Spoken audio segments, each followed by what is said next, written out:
And good morning to everyone. I hope your morning turned or evening hours turned out okay. We did have some bad weather that rolled through last night. We had some severe thunderstorms that affected the area around Lauderdale County, northern Lauderdale, Kemper, Newton, in those areas. But the bad weather that we watched was north of us that went through the Louisville area and went through Knoxville County and then on into Alabama.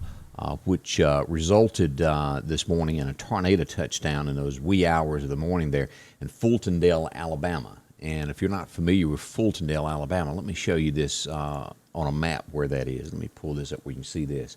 Birmingham sits here, and this is just going to be just due north of Birmingham is where that sits, where that red dot is. That come across from this area here and just made its way right on over there.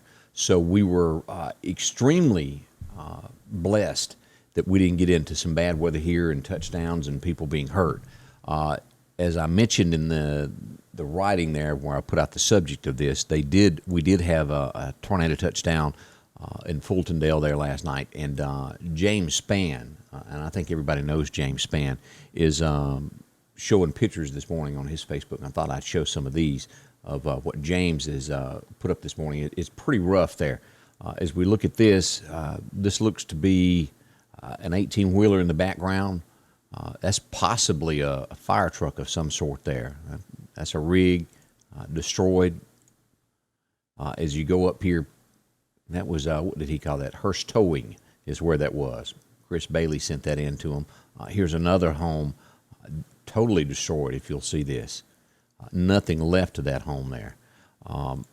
Let's keep going here. He's got some more of the fire and rescue are there.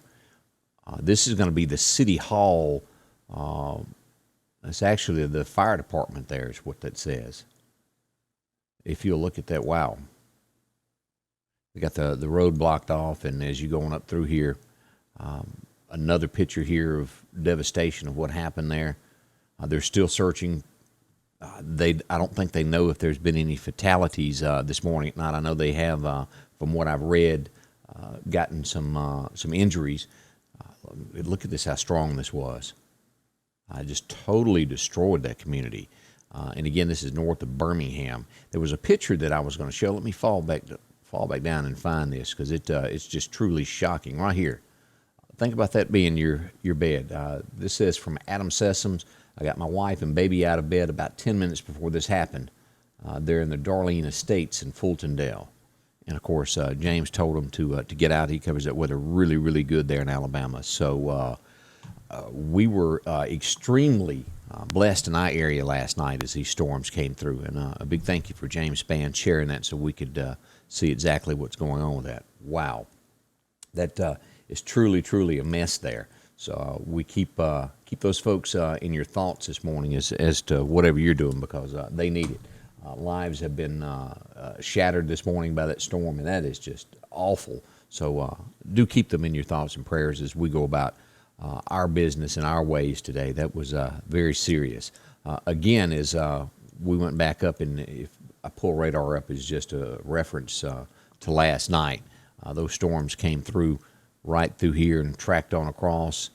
Got real heavy right in there before it went on right through there toward Alabama there. And wow. All right, as we begin our day, let's start talking about what's going to happen here. We're going to have patchy fog early is what we're expecting this morning. And then a 20% chance of an afternoon shower after 2 o'clock.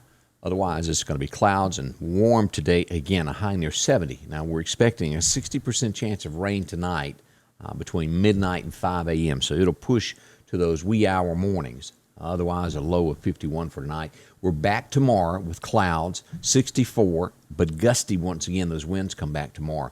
And then that's when the temperatures are going to start changing for us. On Wednesday night, we're down to 31. That gust will be at 20 miles an hour. So watch your pets if you've got them for Wednesday night. It's going to be cold for them. Thursday, our high only gets to 52, still gusty with 20 miles an hour. We get down to Thursday night, and these unheard of temperatures we hadn't seen, 29 degrees on Thursday night. Then we double that the next morning, and we're back to sunshine and a high near 60 on Friday. So the weather's just up and down, seesawing, as we might call it here in the Deep South. So, oh boy, It's just it's a mess when that happens. I don't like it any more than you do. All right, as we pull up what the National Weather Service has for us today, we see that we're cloudy. We're going to have that chance of some light rain right through here this afternoon. That's only a 20% chance. That's not bad at all. As we go through this, temps over the next 10 days, they're going to remain warm for the most part. We got that nighttime low on Wednesday and Thursday night of chilly, but daytime highs are going to be way above average. As we look at this, the record highs and record lows of today, it was 1950. We had a warm 83. We gave it a run for the money yesterday. We just didn't break any records that I'm aware of.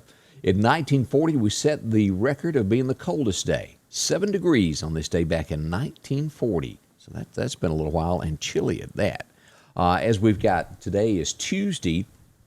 We are down to Sunday being it on deer season, and it's all over. So today is your best feeding times on this. 11:25 a.m. This is another one of those lunchtime hunts. 11:25 to about 1:30 is what they're calling.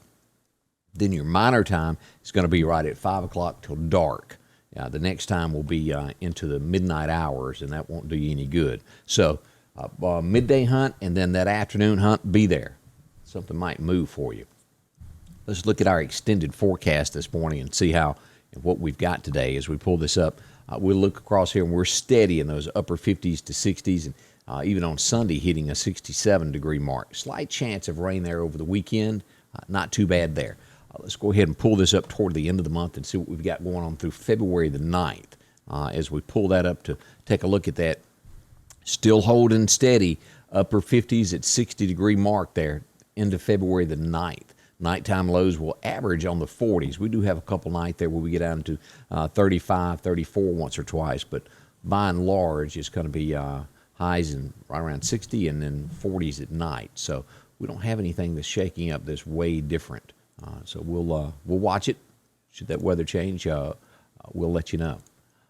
I'm trying to think here. And that's that latest that we've got on weather. Join me and Candace coming up this morning at 8:30. And we'll tell you more about what's going on locally, everything that's happening, and get you updated with local news, some more weather, and national headlines. All that is up and coming here with Scotty Ray's Weather. Thank you for dropping by this morning. I'll have more coming in just a bit. Scotty Ray's Weather is brought to you by